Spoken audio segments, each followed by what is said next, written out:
எப்படி இருக்கீங்க? நல்லா இருக்கீங்களா? இன்னைக்கு நான் போடுற வ்ளாக் வந்து ஓல்டு வ்ளாகுங்க தான், எப்பயோ எடுத்த வீடியோஸ் தான். அது நாங்கள் தொட்டி கட்டுறதுக்கு முன்னாடி எடுத்த வீடியோஸு. அப்போ என்னால் அப்லோட் பண்ண முடியல. அது சேவ் கேலரியில் இருக்கவே நான் உங்களுக்காக எடுத்து இன்றைக்கி அப்லோட் பண்ணுறேன்.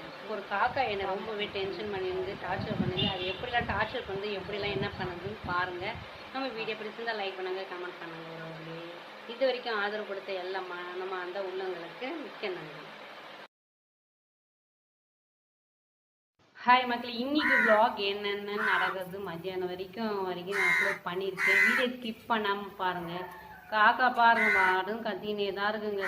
சரி, வெயில் காயுது, நம்ம வேர்க்கில் பொட்டு இருந்தது காய வச்சது ஒவ்வொரு மிளகா, அப்புறமா அந்த அப்பளம், உடைக்காத வேர்க்கடலை, காஞ்ச வேர்க்கடலை எல்லாமே காய வச்சுன்னு இருக்குங்க. தண்ணி வேறு டேங்க்கில் இல்லை.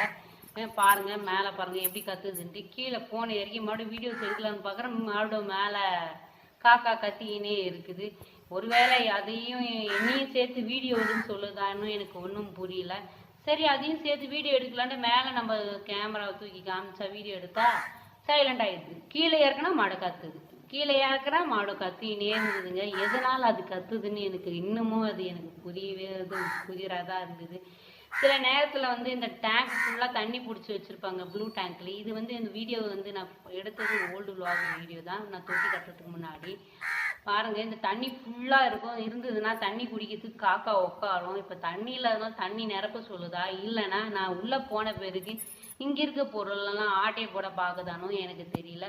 ஒரு பக்கம் வேறு எனக்கு வானமும் சதி பண்ணுதுங்க. நல்ல வெயில் காயுதுன்ட்டு அவசரப்பட்டு பரப்பரன்னு எடுத்துன்னு வந்து வெயிலில் காய வச்சுட்டேன். மாடுங்கள்லாம் மேய்ச்சலுக்காக ரெடியாக கிளம்பிடுச்சுங்க. பாருங்கள், இது ஃபுல்லாக மாடு தொழுவம் தான். இது மாடெல்லாம் இருந்த இடத்தெல்லாம் நாங்கள் க்ளீன் பண்ணிட்டேன்.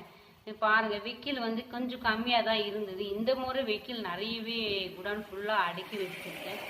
எங்களுடைய பக்கத்துலேயே 2 தென்னை மரம் இருக்குது, அதில் மாடு கட்டுவோம். இந்த எலுமிச்சை மரம் வந்து ஒரு 3 வருஷமாக காயே வைக்கலைங்க.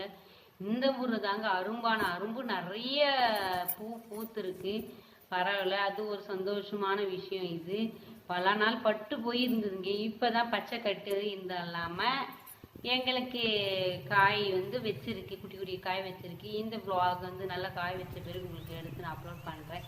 இது கனகாம்பரம், ஊசி கனகாம்பரம் செடி. இதை வந்து ரோஜா செடி பாருங்கள் எவ்வளோ அரும்பு அழகாக அரும்பு எடுத்துருக்குதுன்னு. ரொம்ப எனக்கு ரோஸ்னால் ரொம்ப பிடிக்கும். ஏன்னா அந்த வாசனை ஸ்மெல்லாம் ரொம்ப அழகாதையாக இருக்கும். நம்ம சாரி ரோஸ் கலர் சேமாகவே இருந்ததுல எனக்கு ரொம்பவே சந்தோஷமாக இருந்தது.